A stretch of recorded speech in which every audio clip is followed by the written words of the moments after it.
नमस्कार, मी पंजाब डक. 48 तासामध्ये महाराष्ट्रामध्ये काय होणार आहे, दक्षिण महाराष्ट्राकडं बऱ्याच भागामध्ये मान्सून दाखल होणार आहे म्हणून हा अंदाज लक्षात यायचा.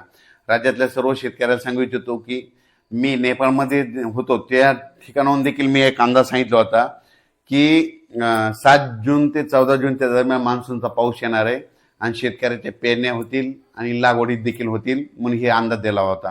आणि तीच परिस्थिती आता आहे.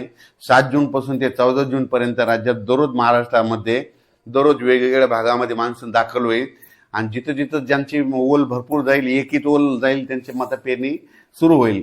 पण कापसाच्या लागवडी देखील होतील म्हणून हा अंदाज लक्षात यायचा.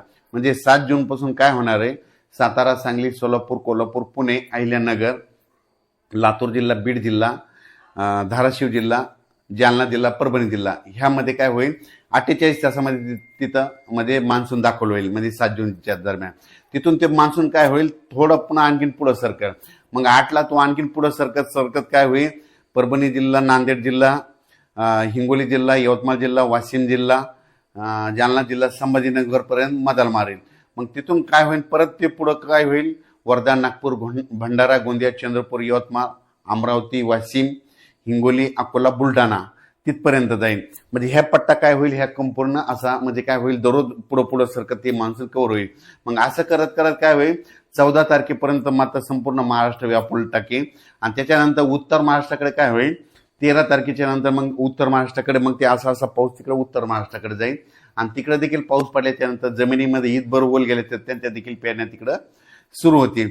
आणि त्याच्यानंतर शेतकऱ्याला सांगू इच्छितो की 16च्या नंतर 15 जूनच्या नंतर काय होणार आहे की पुन्हा नंतर सरी चालू राहतील. मोठा खूप पाऊस पडणार नाही, सरी येत राहतील.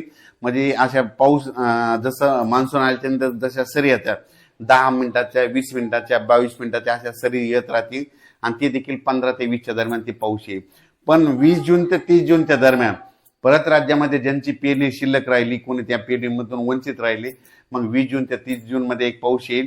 म्हणजे ते काय होईल, 20, 21, 22 जूनच्या दरम्यान ते पाऊस येईल. त्याच्यामध्ये काही जणांच्या शेतकऱ्याच्या पेरण्या होतील, लागवडी होतील. आणि 25 ते 29 जून मध्ये जे पाऊस येईल त्याच्यामध्ये देखील शेतकऱ्याच्या काही लागवडी होतील.